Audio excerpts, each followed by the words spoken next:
about myself, again, my name is Toni Hazelwood. I'm a supervisor with the Alberta Gaming, Liquor and Cannabis Commission. I just realized the logo in this particular presentation has not changed. I apologize for that, but we are now Alberta Gaming, Liquor and Cannabis. I'm going to talk to you guys a little bit about a special event licensing specifically for open farm days. As a supervisor with AGLC, I have my current assignment is with special projects, but I do some general duty items as well. If there's any questions that are specific to the application forms or any of the forms I talk about in this particular presentation, I'll actually be giving you a different reference person for that, but you can forward the questions to me at this point. So open farm days, we consider that in my office to be basically what we would refer to as a community event. Even though there is some private businesses involved as well as some nonprofits, it's considered a community. Can everybody hear the audio okay? Yes, loud and clear. Okay, perfect. So the required licensing for any open farm days event is generally considered to be a public event. Special event licensing, there's a couple of different types of licensing for that. One of them is the public community, and the other one is the public commercial. Now, apart from special event licensing, if you would like to hold an event, but you want to do it in partnership with somebody else who already has a different class of liquor license, you can do that in some instances under something we call a caterer's extension, which we'll be talking about a little bit later. So these are situations where your breweries, distilleries, wineries that have restaurants, as well as actual full-blown restaurant operations have the ability to do.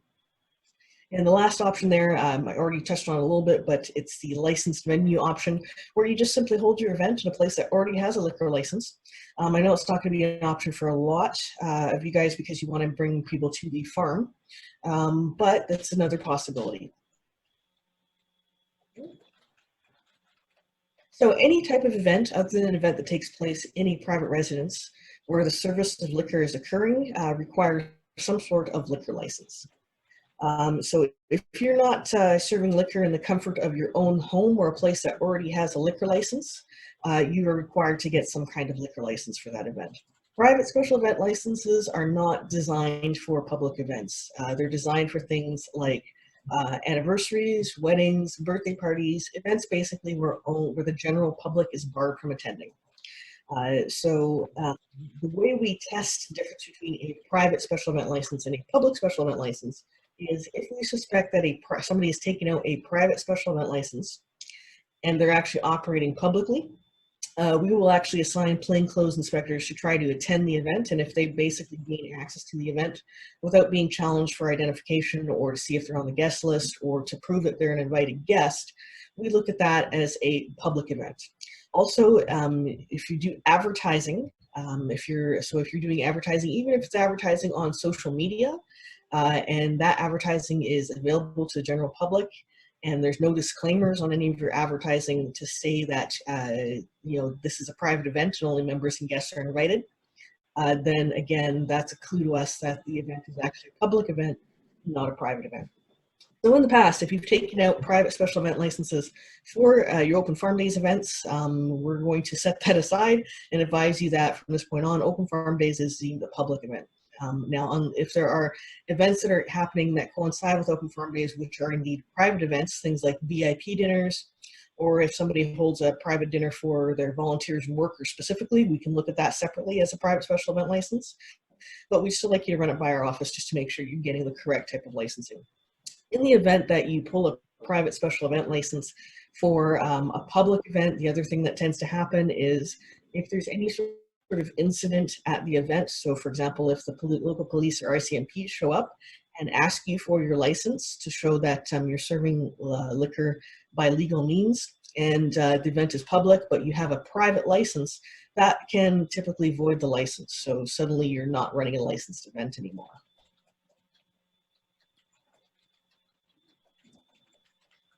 All right. So the link that's in this presentation will take you right to the application page for special event licenses. I'm going to do a little bit of web work afterwards on this presentation. as opposed to interrupting it and going online right now, but I will show you guys where to access all that info.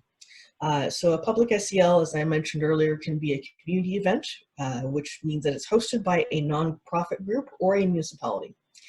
So examples of eligible community groups, community STL applicants are things like ag societies, community groups, registered charities, service clubs, and municipalities. The other type of public SEL is the commercial, which is hosted by a business or individual for commercial purposes, meaning for-profit purposes. So an example would be a for-profit business, a corporation or limited company, or an individual seeking to make a profit.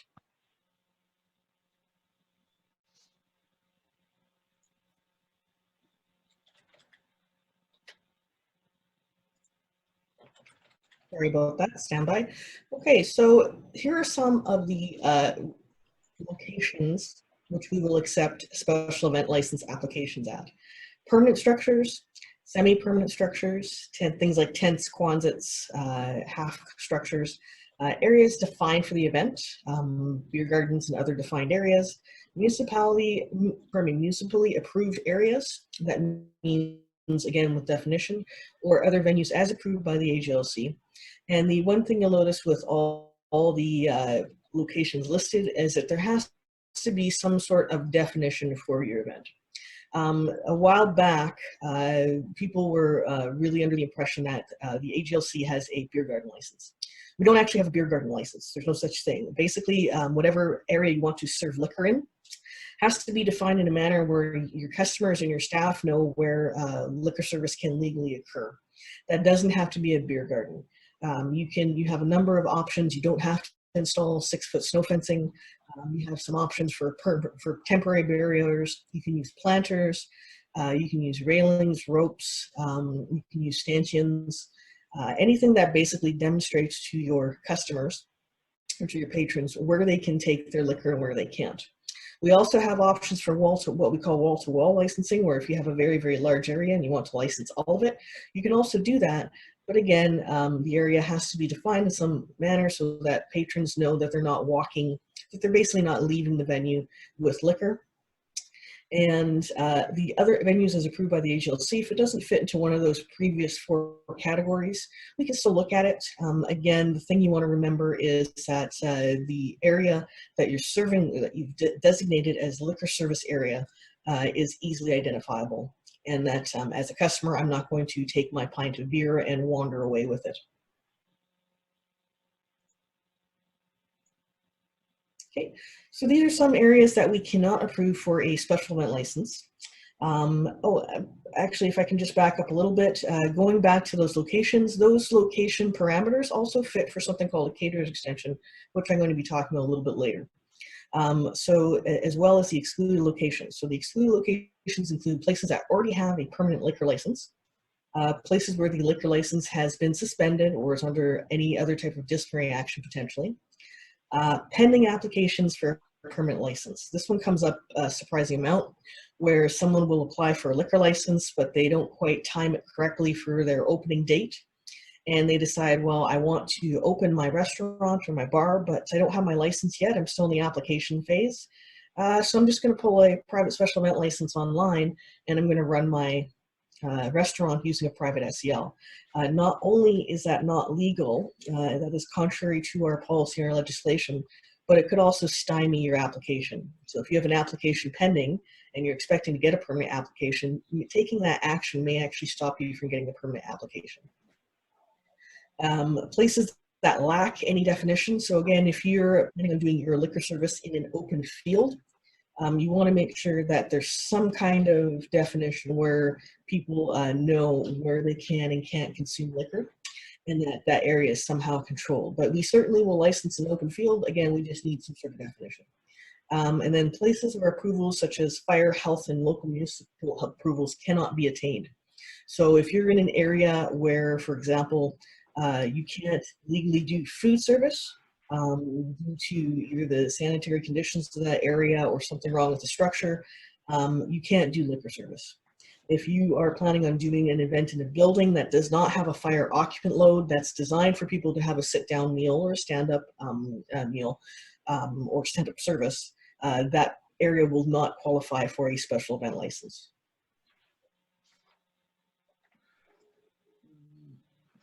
Okay.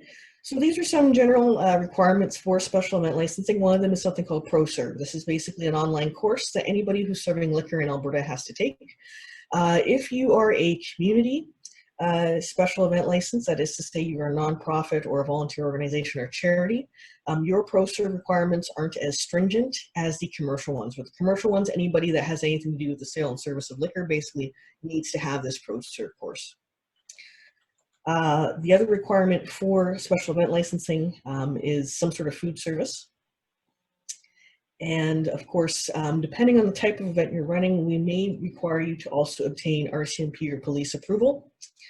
And then for commercial SELs, these are the ones that are conducted by for-profit businesses, criminal records checks are required.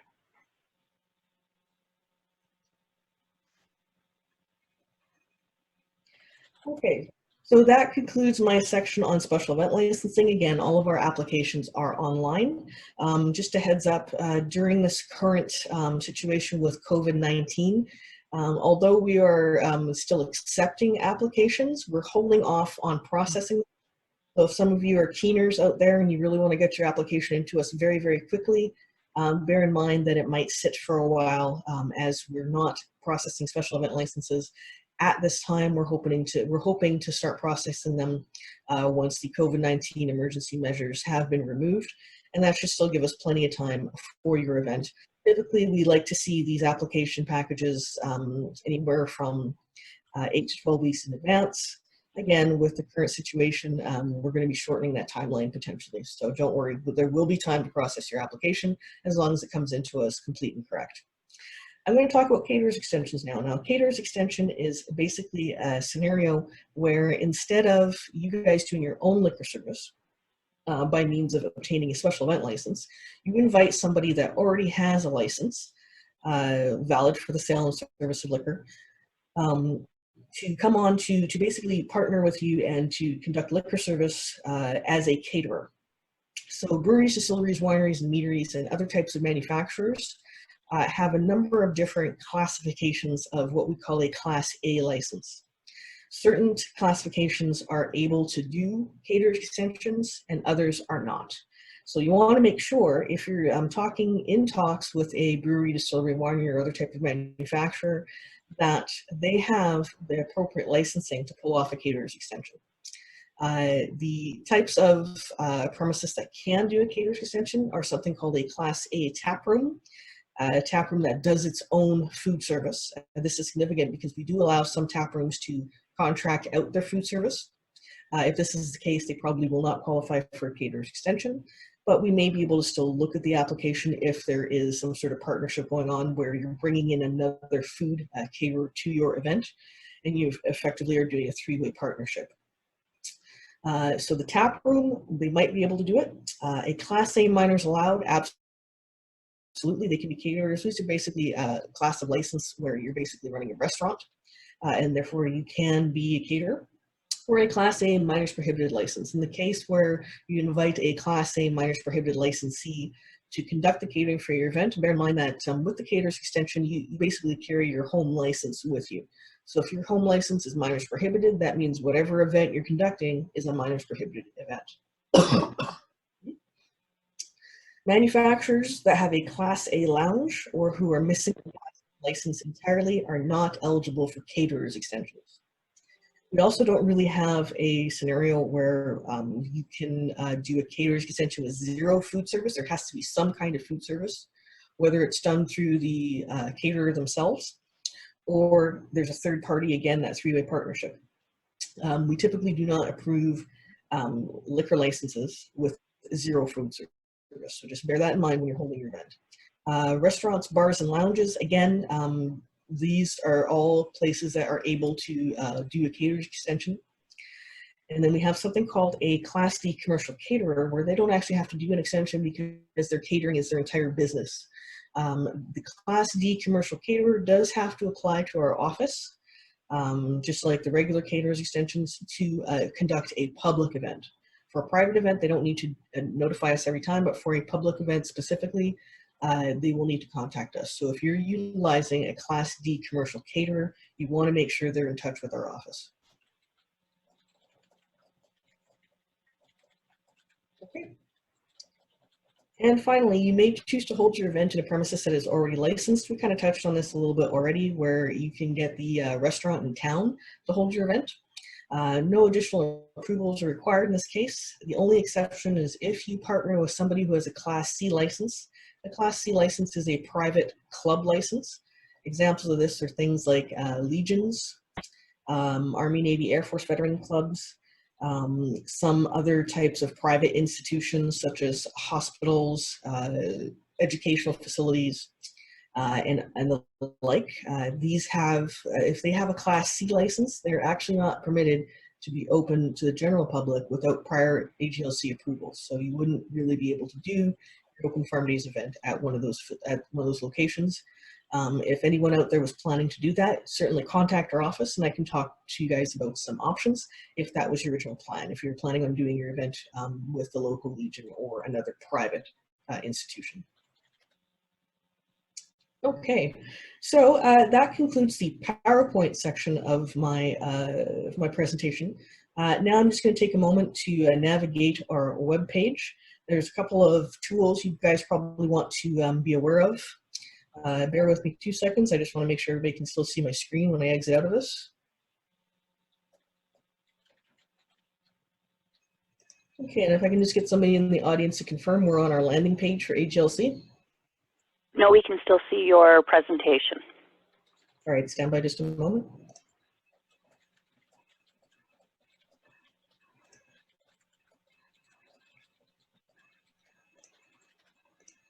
Start up a screen share again.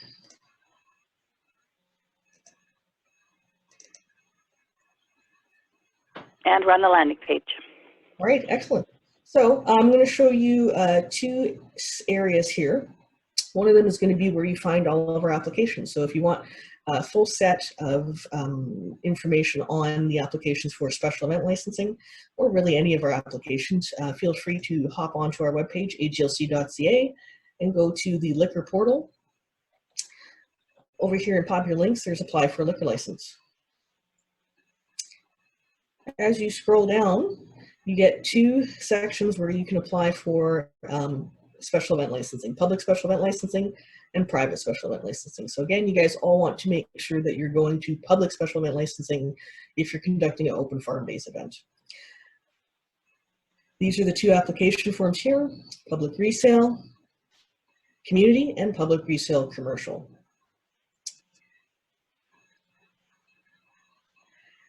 These are the policies and guidelines, and this link at the very bottom is how you can obtain your poster. That's our poster portal. So that's one area that you probably want to make sure that you're familiar with if you're applying for a special event license. Going back to our landing page now, if you guys want to partner with a specific class of license, such as a manufacturer, so that would be your breweries, wineries, meaderies, but you don't really know who's in your area or who manufactures liquor, you can go into back into our liquor portal. And again, that's up at the top of the page here. Scroll down once you reach there and go into something called Liquor Provider Search. Once you get to Liquor Provider Search, there's a couple different options. I'm going to show you how to pull basically anybody who's a manufacturer in the province, and then you can just narrow it down by licensed area. So when you get to this page, go down to your advanced options and click on license class. Once you get there, you're going to see a checkbox for brew pubs and manufacturers. Click that, conduct your search. Everybody can still see my screen, right? Yes. Awesome. Okay. And you're going to get a fairly significant document. There are, I believe, just barely 180 manufacturers in the province currently. When you scroll down, you're going to see a little bit of a legend here at the top. License subclasses. CW is cottage winery. We don't really use that anymore, but the ones you're looking for are manufacturer sales, manufacturer liquor, and the other subclasses I just realized aren't listed up here, but MT means manufacturer's taproom, And ML means manufacturer's lounge. What that means is that this guy might be able to do a caterer's extension, but your gray owl meadery here, they cannot because they only have a lounge license. So if you're from a particular municipality, let's just use Brooks as the example here, and you want to know who your manufacturers in town are and what kind of licensing they have, it's right here. It's all listed, including contact number and address. Okay, so that concludes my section of the presentation. I will be around for the question and answer portion. However, I will be exiting shortly after, so everyone knows I'm not going to be around for the rest of the day, but I'm certainly around to answer questions. Thanks again.